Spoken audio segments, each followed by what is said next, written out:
All right, we got our. I'm going over my week 11. I'm going doing my week 11 recap. So going over the games very roughly. The week 11 games. Today is Saturday. It's November 23rd. So I want to go ahead and talk a little bit about these games and see how many of these games I was right on about the score predictions and about if I was right about who won or who lost. So the first game, Thursday night football was the Philadelphia Eagles against the Commanders. Already did a recap on that, a Thursday night football recap on that last week. I predicted the 20. Just to quickly go over that, I predicted the Eagles to win 29-20. So Eagles won 26-18. So I was very close on that. I already gave my whole synopsis about that game, so we'll just move on. The Green Bay Packers, Chicago Bears. This is a heartbreaker again. Oh man. Every week I'm predicting the Bears to win, which I don't really have to do that. But I honestly feel like some of these games they're going to win. I'm not. I mean, maybe I am being biased. I don't know. I mean, I'm a huge Caleb Williams fan, obviously. I'm a USC fan. Fight on. But it's a heartbreaker. Think about it as Caleb Williams. He's not playing bad. He's not living up to his expectations. There are some people, including me, who thought Caleb Williams was going to be amongst top 5, top 10 quarterbacks in the league. I thought top 5. I am not going to shy away from that. And I still think Caleb Williams has the potential to be a top 5 quarterback. Is he a top 5 quarterback right now? Definitely not. But I still have faith in Caleb Williams. I still have faith in his career. I still have faith in his skill sets, his potential, his ceiling. I think his floor. We've seen Caleb Williams' floor. His floor is not that bad. And given all the adversity that he's facing, in the coaching and et cetera, the organization. I mean, historically, the Chicago Bears does not produce great quarterbacks. Historically, they don't. So Caleb Williams has a lot to overcome in Chicago. And I believe he is withstanding it very well. He's not looking terrible. He's not looking horrible. He's just not living up to the expectations. And I think that's what everybody is concerned about. Everybody, they especially in NFL, they blossom differently.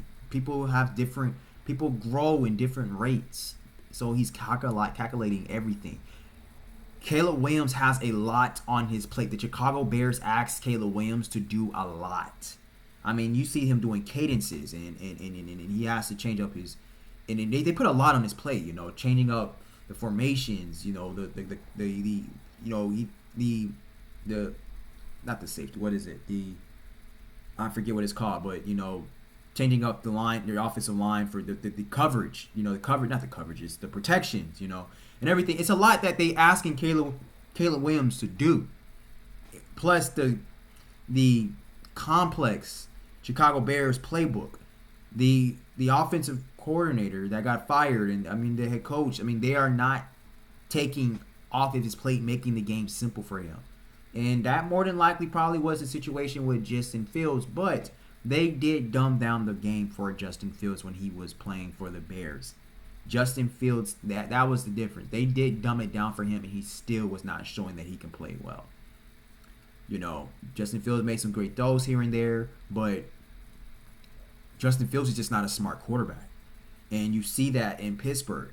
He can play, he can manage the game, and he can play for him not to look terrible, not to lose the game. But that's pretty much all what Justin Fields is going to give you, plus some highlight runs and maybe a couple of nice highlight throws here and there, because he's very athletic type of quarterback. Very athletic, very talented quarterback. But he is not a quarterback. So he's just a talented player, football player. But I mean, let's see here. Let's go over a little something. Caleb Williams, he drove the Chicago Bears down the field to put kicker Ciaro, I think that's pronounced the name, Ciaro, Santos in position to upset the Green Bay Packers at Soldier Field, and what happened. But it was not to be. In Thomas Brown's first game as Chicago offensive coordinator, the Packers blocked Santos' 46-yard try, giving Green Bay a walkaway win, 20-19. So, let's talk about that very briefly. This is what I don't like about NFL fans, NFL analysts, is that the NFL commentary is that the automatic praise that they give to quarterbacks, and I'm saying this especially with Caleb Williams, any of my quarterbacks that I love, it goes to all of them. The automatic praise they give to a quarterback, pretty much no matter what he has done throughout that game, pretty much if he wins, he pretty much gets all the praise. If he loses, he gets all the blame. Caleb Williams, from what I saw, for the second time this year, he did his job at the end of the game. Brought his team down the field to win. And second time, his team let him down. He did it at the Commanders game. They should have won that game. They should have beat the Commanders. What happened? A stupid mishap Hail Mary. This is why I don't really understand how his head coach still has his job. And then here we go again. Green Bay. Caleb Williams brings his team down the field for them to win the game. And what happens? Blocked field goal. He's doing his job with a lot on his plate. But he's still getting a lot of heat. I think that we need to... I'm not going to say we need to lower expectations on Caleb Williams. No, we need to keep our expectations high because Caleb Williams is that type of player. And I'm not going to cop out and say, oh, lower expectations. I'm not going to do that. I don't care he's a rookie. I was high on him coming out, and I'm going to stay on it. I'm going to stay true to my word. I'm going to stay true to what I believe. I'm going to stay true to what I believe and what I think. I've watched every single Caleb Williams game at USC. He has it in him, and he's showing it. He has never played in this type of system before. He's never played in this type of competition. Caleb Williams, I think he's that type of player that has that growth mindset. He has that dog in him. He has that edge. He has that competitive nature. He has that work ethic. I think he's going to come back next year, 10 times better than what he's doing this year. As long as he keeps progressing, that's all I care. But, ease up on Caleb Williams' sake. He's not playing bad, man. He's not. Take in consideration what he has to deal with. Yeah, I understand that they beefed up his team. They gave him all these great wide receivers. They gave him these nice toys. But none of that really matters if you lack coaching, And I'm not going to blame it on offensive line because he's skillful. He's skilled enough, and he's athletic enough, and he has the weapons for him to be able to release the ball better, not to hold on to the ball too long, and to pick up the blitzes, the coverages, read that, and reshift his formation and his protection, for that stuff to happen, and for him to be able to escape, and for him to create that pocket presence and be able to escape pressure and not allow the pressure to have him make bad decisions, and use your check downs and don't miss the wide open players or wide open throws and always trying to go down to the deep ball. It's a lot that Caleb Williams has to unlearn and learn. And it's a lot that Caleb Williams has to adapt. And I blame that a lot on coaching because it's the coach's job to coach Caleb Williams to be able to simplify the game and to simplify it for him and just to tell him we're going to take baby steps, baby, because I know you didn't do this at USC, but you have to do this here in Chicago. I don't think his head coach is doing that, and the simple things that Caleb Williams is missing is is a big part that's missing out of his game. Caleb Williams' job is just that he's just not taking care of the simple things. And that's coaching. Your coach is supposed to put you in the best position to win the games and for you to to complement your skill sets and your talent and to make it more simple for you to do that and for you to acknowledge that. And the coach's job is for you is for him to position you in your attention to acknowledge how can I make this game more simple and how can I be more simple on progressing and getting better and being more effective, making more of an impact. His coach is not doing that. I know his coach is not doing that because Caleb Williams is not doing that. I don't think Caleb Williams is so full of himself for him to be getting coached that and for him not to be doing it. I just don't think that. That's why, and I said it before, I said it so many times. Like, I don't like his coach. I don't have faith in his coach. I think his coach is holding him back. And I would love to see Caleb Williams with Ben Johnson. I would love to see that. If Ben Johnson leaves Detroit is not that far from Chicago. It's not that far. Midwest, it's not that far, man. Let me see how far Detroit is from Chicago. I'm not so familiar with those aerial cities. I have talked to quite a few girls from those cities, and I know quite a few people from those cities, but I've never been there. I do want to experience Detroit, and I definitely want to experience Chicago. But Ben Johnson, it's not that far, big bro. Go ahead and just go to Chicago, make that trip to Chicago, man. Coach up Caleb Williams, you got a golden boy right there, man. Let me see how far is Detroit from Chicago. I know there's not that far though.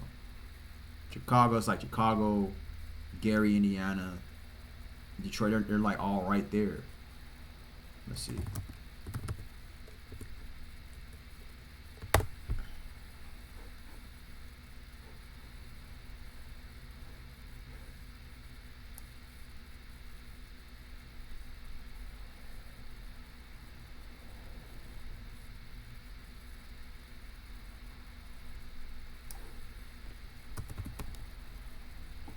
See, driving time.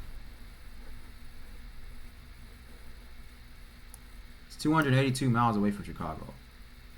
So what? I mean, I guess with all stops and everything, it'll be what? 4 hours? 4 hours and 30 minutes? That's nothing. That's nothing. Go ahead and make that drive, Ben Johnson. Go ahead and do that, bro. Go ahead and, man, can you imagine Ben Johnson coaching Caleb Williams, bro? You see what Ben Johnson is doing with Jared Goff and the Chicago Bears? Ben Johnson already said that he's not taking the job unless he has full control of coaching. Of calling the plays. Ben Johnson loves calling plays. Could you imagine what he could do with the Bears? With DJ Moore, Keenan Allen, Ramon Mendoza, DeAndre Swift. DeAndre Swift is playing excellent. That's another thing. They're putting all this pressure on Caleb Williams. You have DeAndre Swift. DeAndre Swift is doing excellent. Why are you shying away from DeAndre Swift? A good running back is a quarterback's best friend, especially a young quarterback's best friend. And then you have Keenan Allen. I wrote an article on it. I'll do a video on it. I talked about earlier this season how Keenan Allen is the quarterback whisperer. He is. A receiver like Keenan Allen helps a quarterback. And this is nothing to take away from Justin Herbert, because Justin Herbert, he gave Keenan Allen his best season of his entire career last year. But Keenan Allen, he played a huge part on helping Justin Herbert develop. Why is that not being the case with Chicago? That was another reason why I was so big. Well, I was already big on Caleb Williams, but that was another reason why I became even bigger on Caleb Williams. I'm like, oh, they got Keenan Allen. I was mad as hell that Keenan Allen left L.A. I'm a Charger fan. Don't get it twisted. I'm not a Bears fan by any means. But I am a huge Caleb Williams fan, So I'm like, oh, he got Keenan Allen. Oh, Keenan Allen going to elevate his game. That's not even the case. Like, what's going on? I'm telling you, could you imagine Ben Johnson with the Chicago Bears? All right. I hope it happens. I'm calling it. I'm calling it right now, man. I would love to see Ben Johnson with the Bears. I would. Bill Belichick. I would like to see Bill Belichick with the Bears. I would. Bill Belichick is not like this offensive guru, but he definitely knows to put his players in the best position to win games. And you bet your ass that Bill Belichick is going to win games. He goes to coach the Bears. I can see Bill Belichick as a Bear. I can see it. He looks like he can. He has that fit. You know, like how he looked in when New England, the cut up, beat up, all bummy looking with the bummy looking hoodie. The baggy sweatpants. Just Bill Belichick stern face.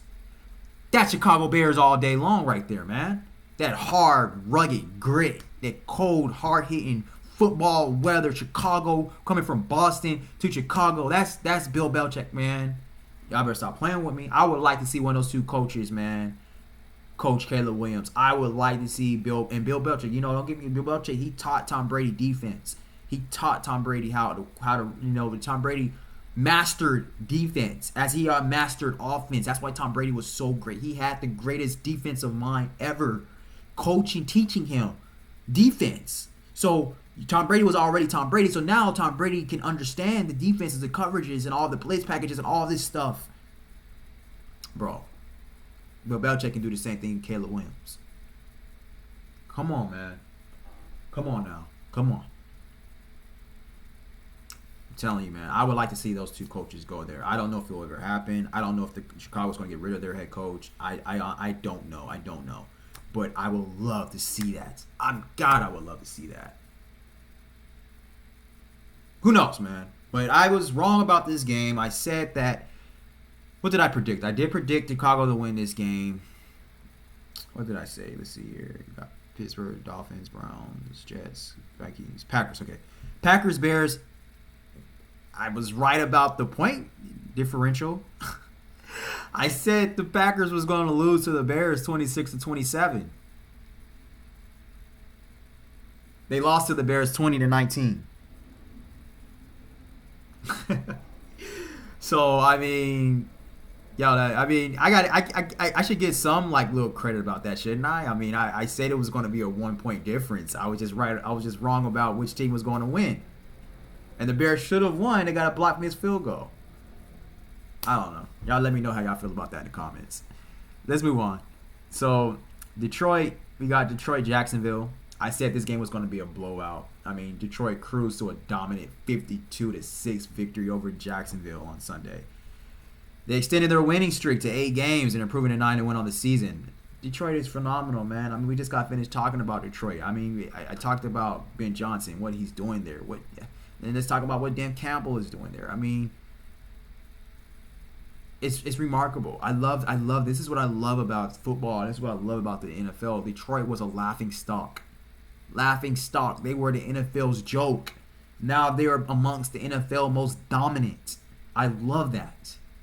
God, I love that. And that's why I hope Ben Johnson goes to Chicago, because he can bring that to Chicago. And then you got Detroit, Chicago Bears right there. Oh man, God, that makes me so excited. God, I love it. I love it.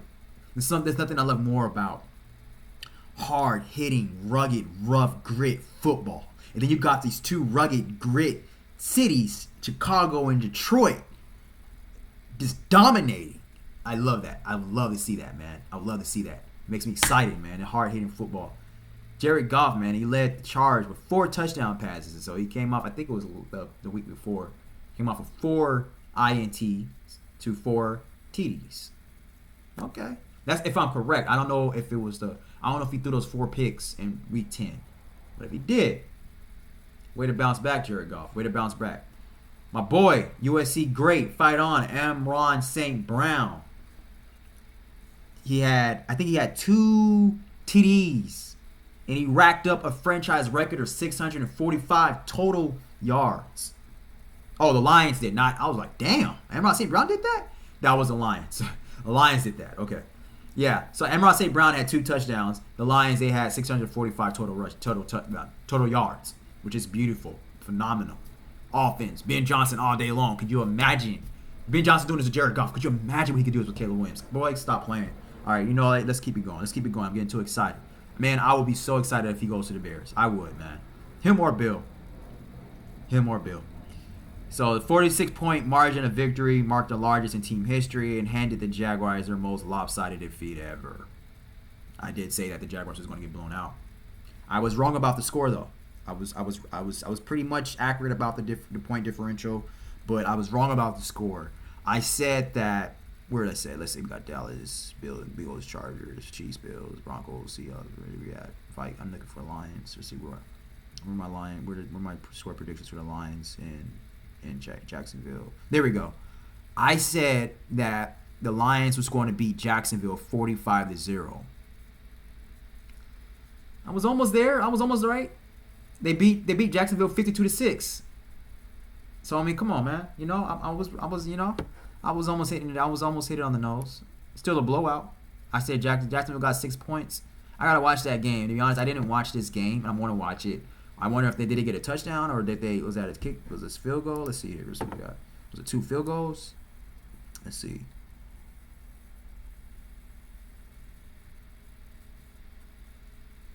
It's gonna probably take some time for me to see this game. How did they get those 6 points? I'm gonna be honest. I didn't watch this game. I didn't have the time, but I'm going to watch it. And I got NFL Sunday ticket. I go back and watch these games. Let's see here. Okay, I think Trevor Lawrence scored a touch. No. Battle back. Take that out of my breath. I was reading something else. Let's see.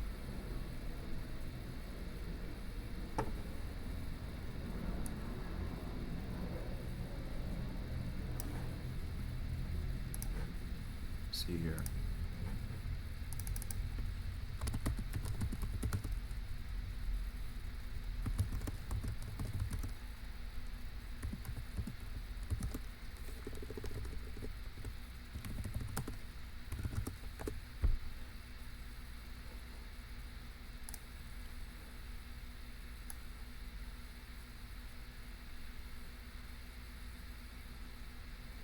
Okay, Cam Little kicked a 35-yard field goal in the second quarter.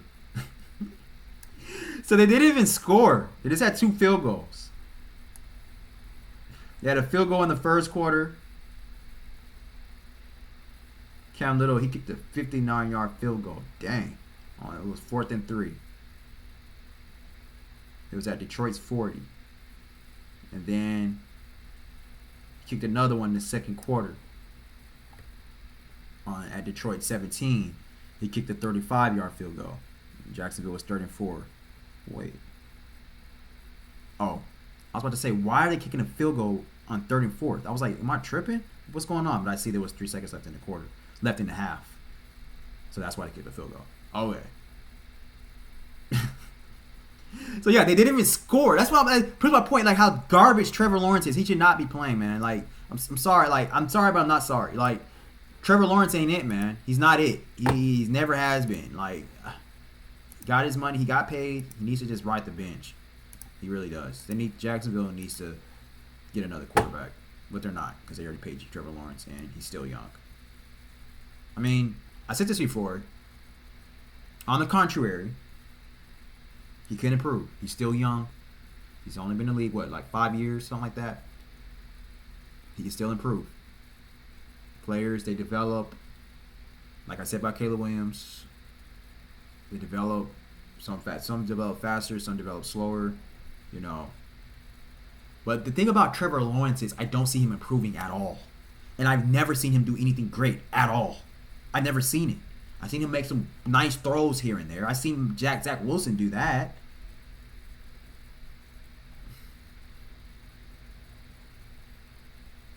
I mean, any quarterback in the NFL can make some nice throws. They're in the NFL. They're all professionals. I have not seen anything Trevor Lawrence like do anything above average. And they compared this man to Peyton Manning in college.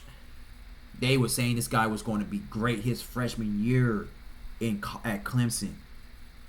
I think they compared him to Peyton Manning coming out of high school.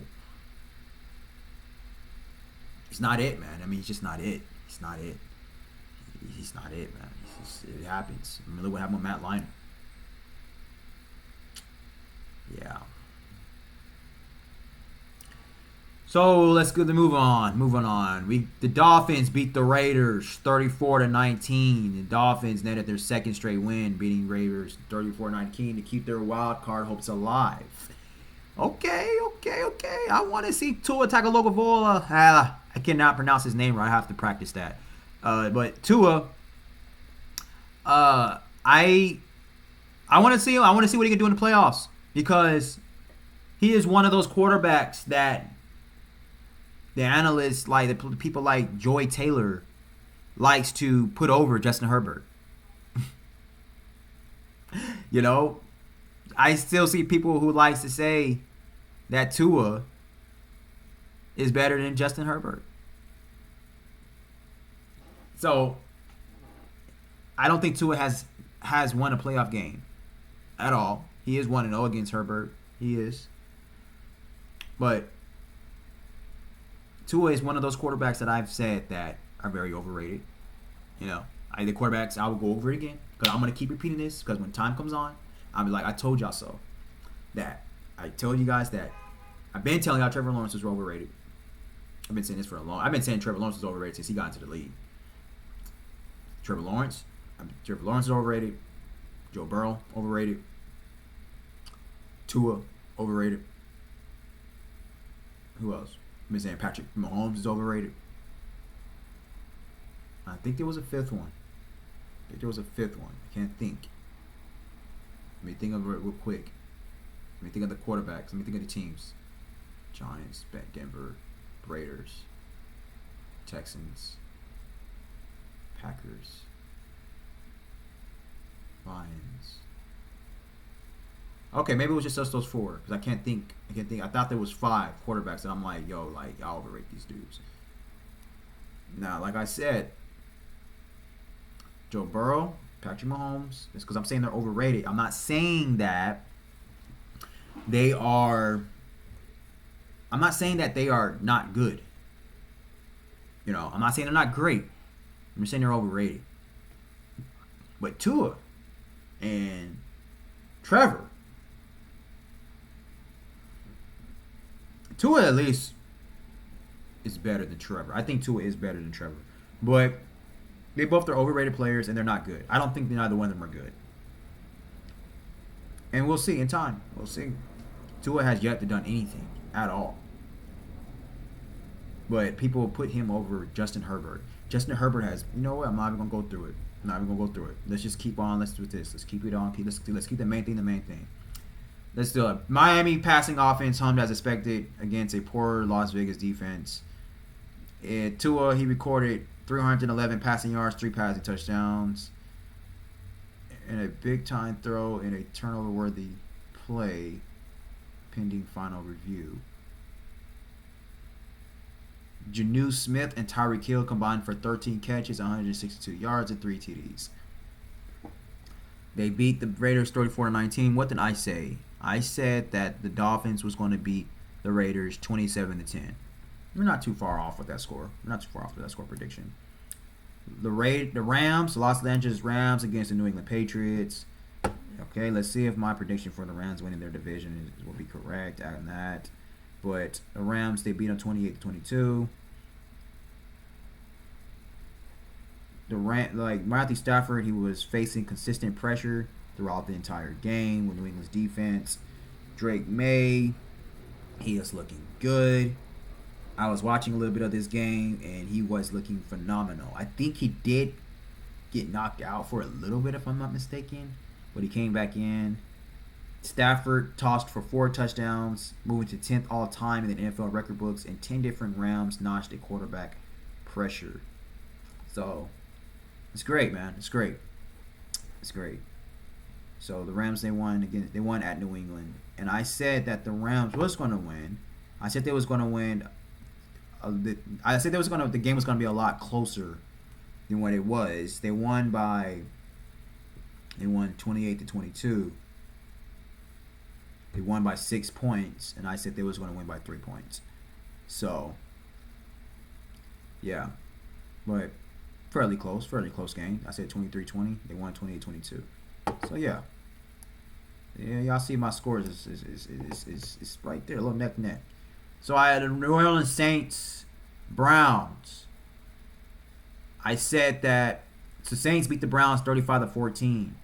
The Saints, they moved to 2 straight wins under interim head coach Darren Ritchie beating the Browns 35-14.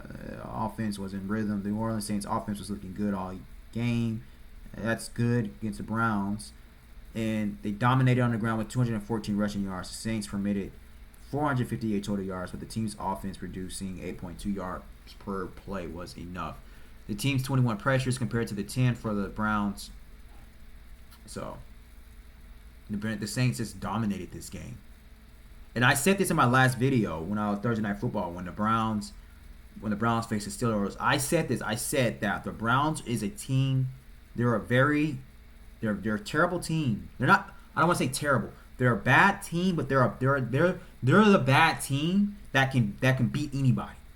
But they're so inconsistent. They'll play bad one game and get ran over, get blown out. You know what I'm saying? Manhandled in one game, and then they'll come back and then they'll win against a team that they're not supposed to win. I said that in the video, even though I predicted them to lose to the Steelers. But I said that. I was like, they can beat anybody, but they can also lose anybody too, because that's how inconsistent they are. What they do, they got blown out by New Orleans, and they handled Pittsburgh. So that's what the Browns are, man. That's what the Browns are. I would like to see them get a quarterback. It's unfortunate that Deshaun Watson didn't work out. I don't know if Deshaun Watson is coming back, if he's ever going to play another down in the NFL. I don't know. I might do my research on that. I'll do a video on that, look it up. But I don't. It's not looking promising. But I would like to see. Hey, look, Shedeur. I said Shedeur Sanders to the Browns. Cam Ward. That'd be nice. But yeah.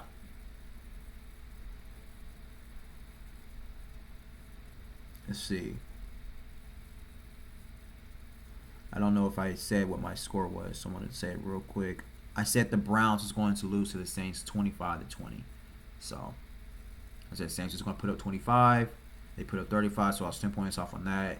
And I said the Browns was going to put up 20. They put up 14. So I was 6 points off of that. So, yeah.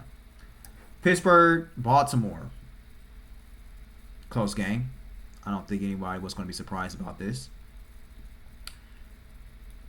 So Pittsburgh beat Baltimore 18-16. This was a feisty game. It was an aggressive game. These defenses were stingy. And there's a lot of field goals in this game.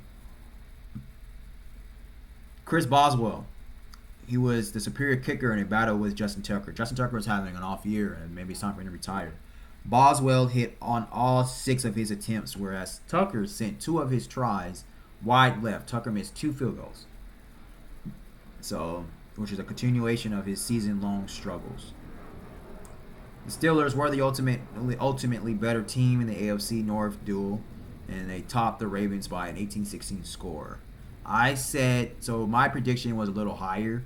I said Pittsburgh was going to beat Baltimore 34-25. I think that's like roughly 9. It's like not, I said it was going to be by 9 points. So they beat Baltimore by 2 points, and it was a very low scoring game, 18-16.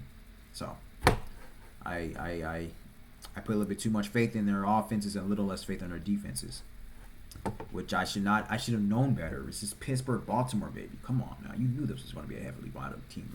You knew that, Dante. Come on, bro. You know that. You know better than that.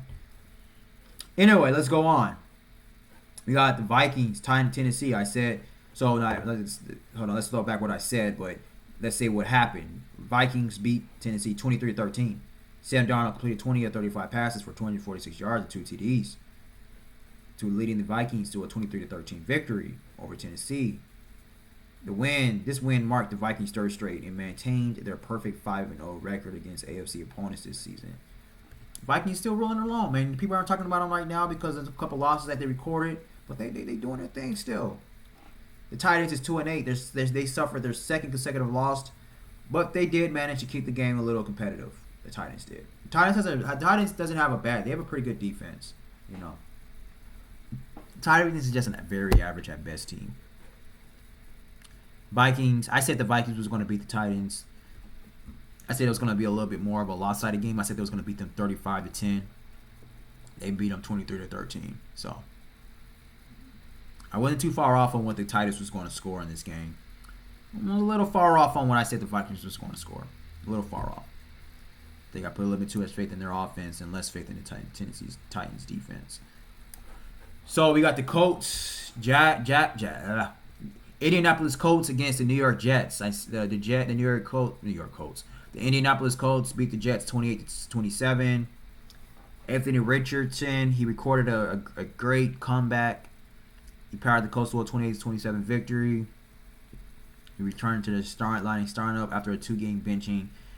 Anthony Richardson threw for 272 yards, and he scored for 3 TDs, including a game-winning 4-yard rushing score with just 46 seconds remaining. That's awesome. That's awesome. That's great. I didn't watch this game, but I'm gonna watch this game. That's a way to bounce back. Anthony Richardson. So let's see.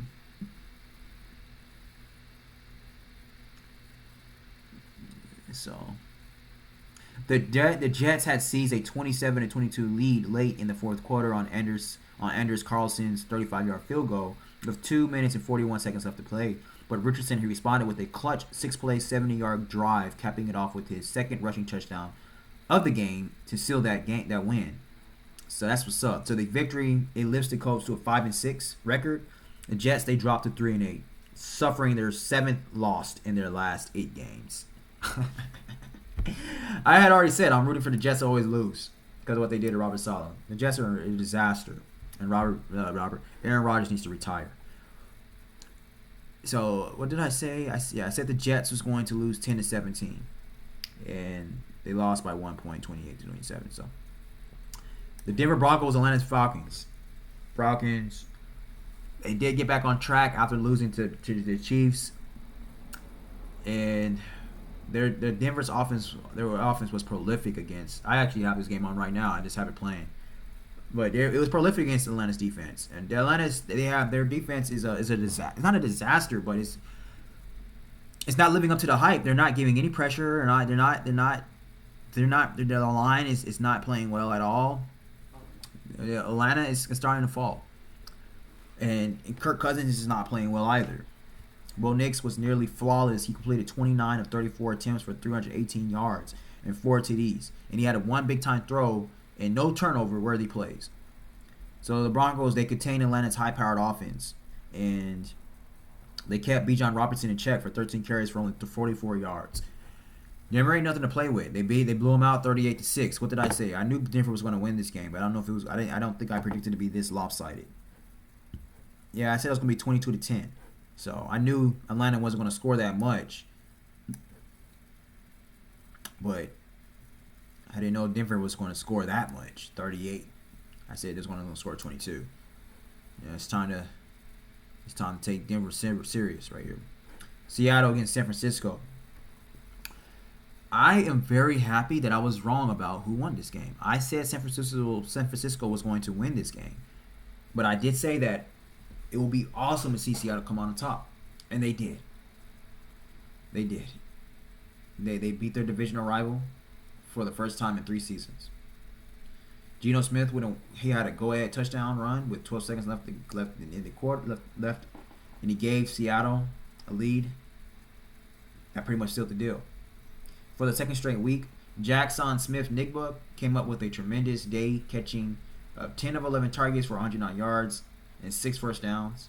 Brock Purdy, he was all right. He completed 22 of 30 passes for just 160 yards, a touchdown, an INT. He had no big-time throws. And, yeah, and I think coming up this week, he's on the injury report, so it's questionable to see if he's going to play or whatnot. We don't know.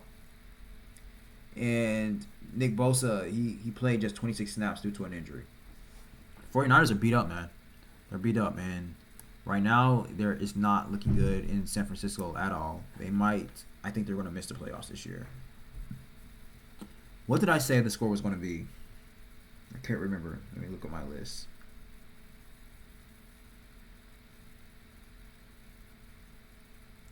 I said San Francisco was going to win 25-20.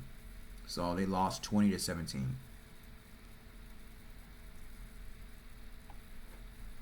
Let's move on.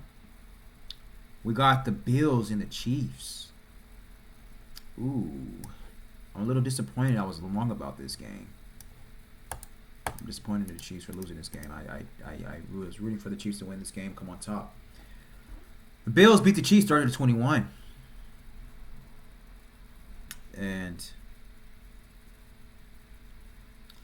it's all right. Chiefs are 9-1. Bills head coach Sean McDermott. He called for his team to go for a 4th and 2 while up 2 points on the Kansas City Chiefs with less than 3 minutes remaining. Josh Allen, he responded. Following the snap, Allen sent the pass rushers around him and he darted for the first down line. The first down soon became a given. Allen wanted more. He scampered in for a clinching 26-yard rushing touchdown. And the Bills walked away as 30-21 winners against Patrick Mahomes and company in Week 11. And that's the story of that game. Josh Allen's for real. He's clutch. You know, he did his thing. He does have success against Kansas City in the regular season. The problem is he don't have that much success against Kansas City in the postseason or in the postseason period.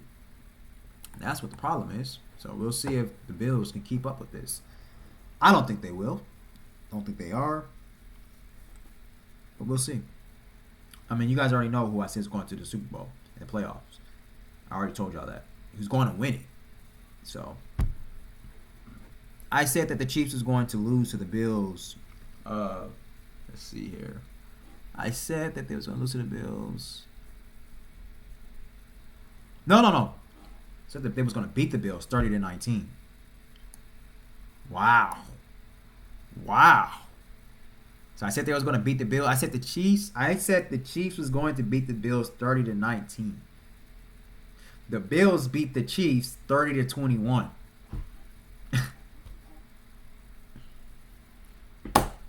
So I knew the winner was going to put up 30 points. I was just wrong about the winner.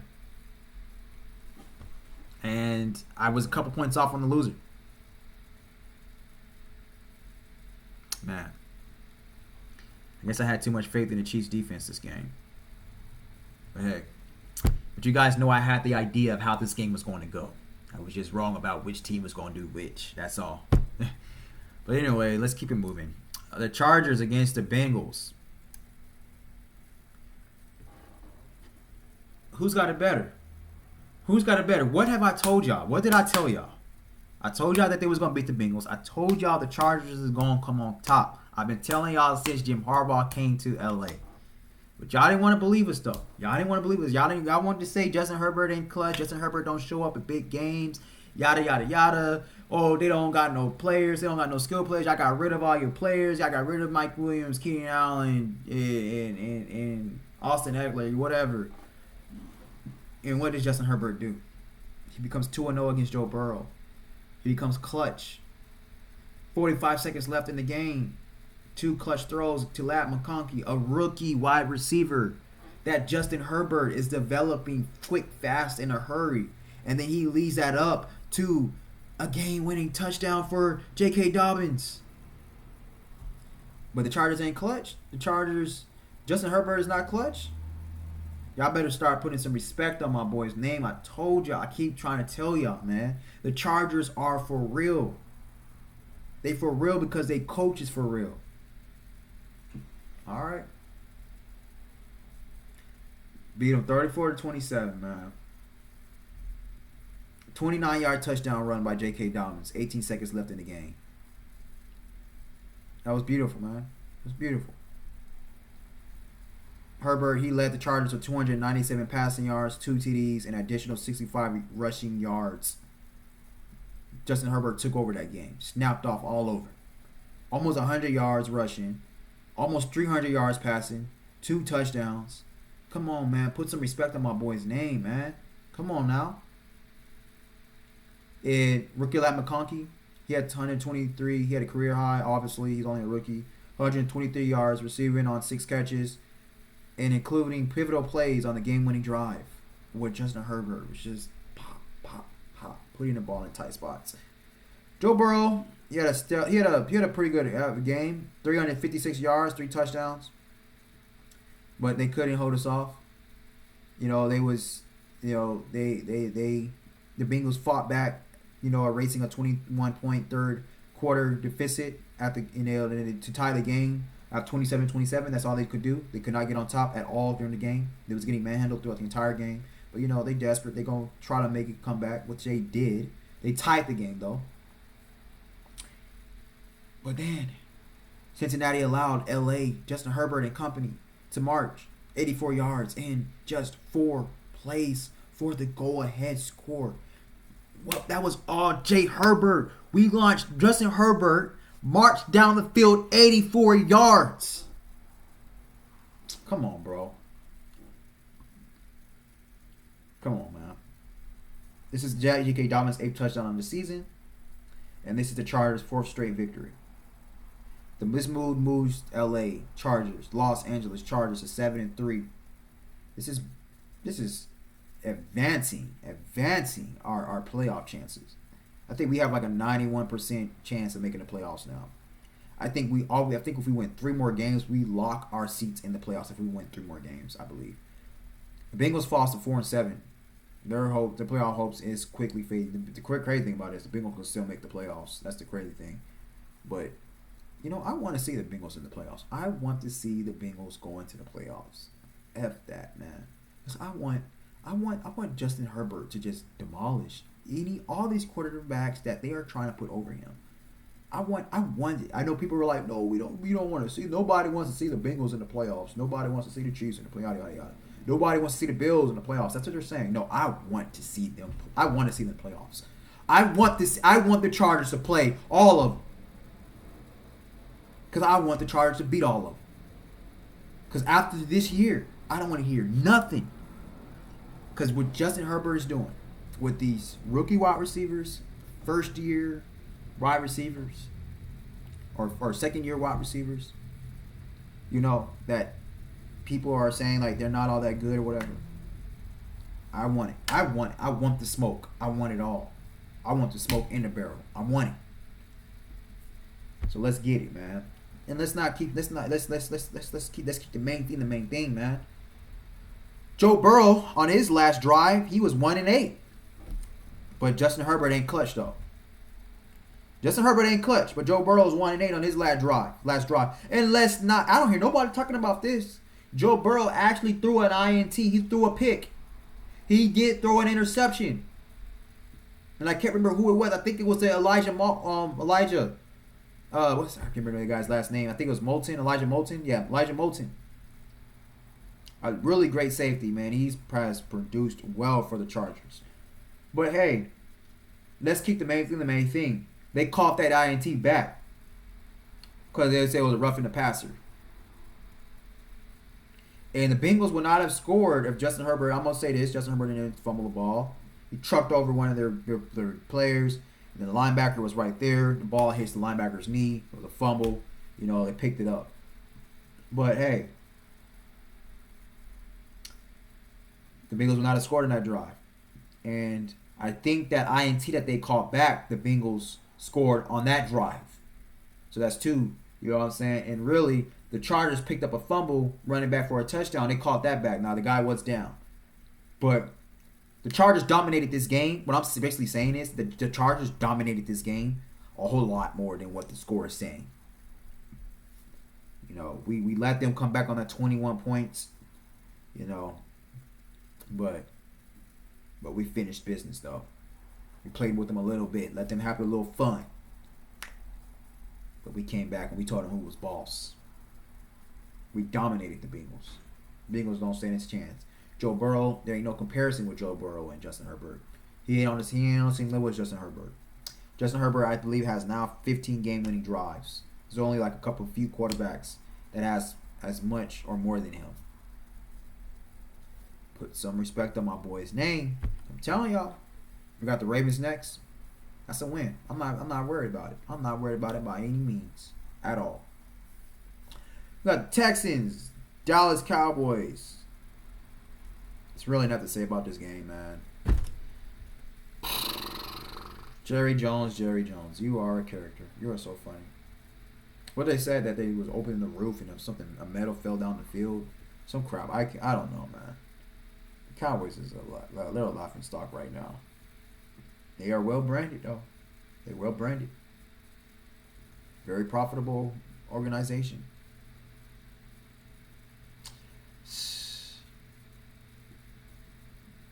Man, it's crazy.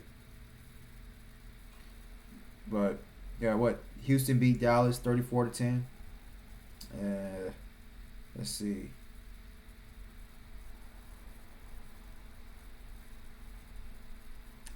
There's really nothing to go in this game. I mean, Joe Mixon, he looked like he had a really good game. Let's see here. Texans are 7-4.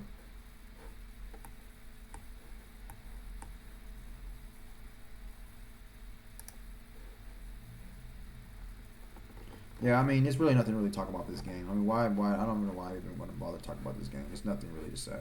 But yeah, the Cowboys just need to just look towards next year, and I don't see Deion Sanders going to the Cowboys. I don't see Shedeur Sanders going to the Cowboys either. Deion Sanders has said it time and time again that he's not going to the NFL. I don't know why people just will not believe him and just take his word for it and stop with these takes that Deion Sanders is going. He keeps saying over and over and over again, I'm not going. My calling is here in college. Now, I know these analysts, and they're doing it because it's good talk. They're doing it for good recognition, you know. But, and I do know, I think they also feel like, you know, money talks. You know, Jerry Jones gives him an offer that he can't refuse, he'll go. Which, that could be the case. But I believe that, I believe in what a man says.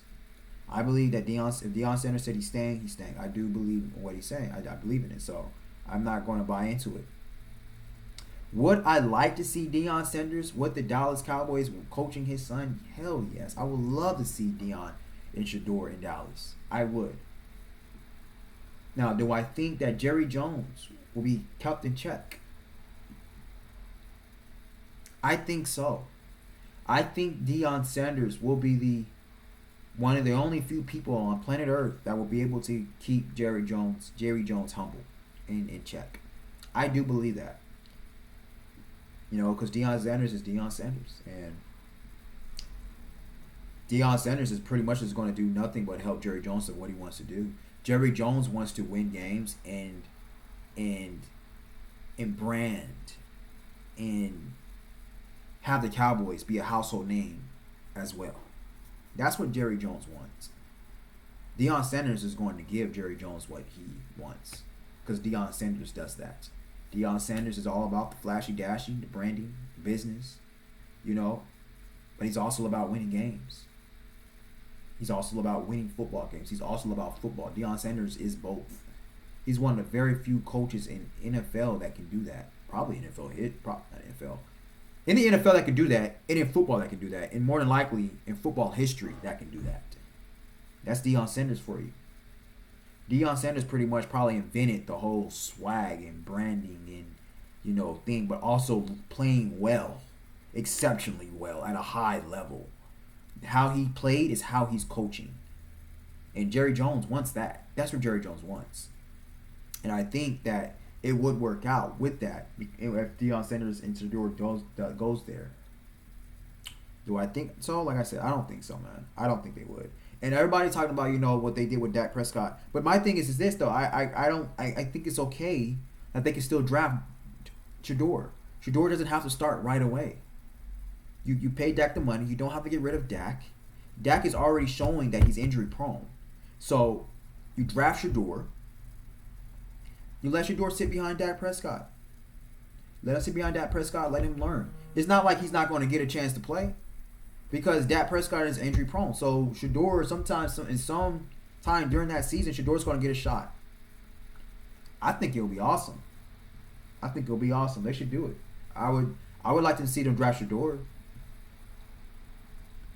Deion's not going to Dallas because I believe in his word. That's why I'm saying he's not going to Dallas. I don't have any kind of evidence or reports or anything. I just know what the man said. I just know what the man been saying for the past 2 years. He said, "I'm not leaving Boulder. I'm not going to the NFL." He's like, "How you can't get what you want out of those men in the NFL?"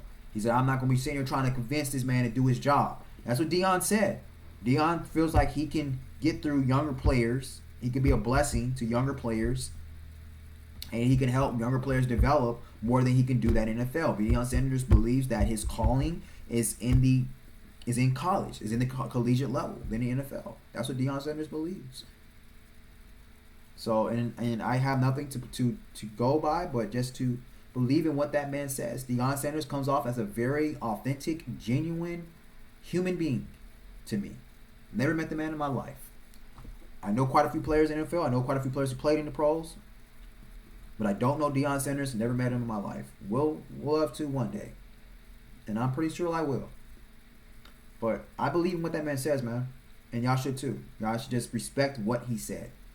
I know y'all want to see. I know Michael Irvin. Everybody wants to see Deion with his son. Man, what you know what that could do for the NFL? You know what that could do for football? You know what that could do for the Cowboys brand? Alright, man, that would be crazy. That would be crazy. The Cowboys be playing every prime time. But especially when his son plays, starts. I don't know, man, but let's see, man. We will find. We'll find out. We'll find out next year. We'll find out in what is it, November? We will find out in February. We'll find out in February if this is going to happen. Don't think so, but we'll find out in 3. We'll find out 3 months. So hold your horses. Hold your horses.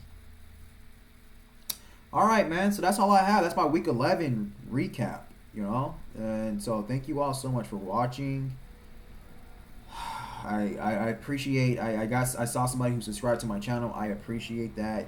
Every single last one of you guys. I appreciate all of you. I appreciate for all the views. I appreciate. Chime in if I say something that you don't agree with or that you don't like or anything.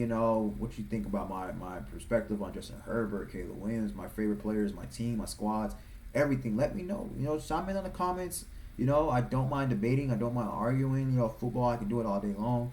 Let's keep everything respectful, though. We don't have to be disrespectful just because we disagree with one another. This is sports. At the end of the day, it's football. Which football is a very serious sport. It is a serious thing. It's a beautiful sport. It's the greatest sport in the world. But let's still keep things respectful. But chime in, man. Y'all let me know what's up in the comments, man. What you think about the predictions and stuff, and who you think is going to probably go out to the playoffs? Who's going to make it to the playoffs? Who's going to win the Super Bowl? And what you think about? I left it on a note about Deion Sanders, Shedeur. Do you think his son? Do you think that Shedeur Sanders and Deion Sanders will be at the Dallas Cowboys? Do you think that Deion will coach the Dallas Cowboys and Shedeur will be the quarterback of the Dallas Cowboys next year? What do you think? And do you think that will be good for football? Do you think that will be good for the NFL? Do you think that will be good for the Dallas Cowboys? What is your opinions, your thoughts on that? Thank you so much for watching. Like, comment, share, subscribe. And we are going to be back extremely soon. I am going to force myself to keep being consistent with my football videos. Yes, I am. Thank you so much. Back soon. All day.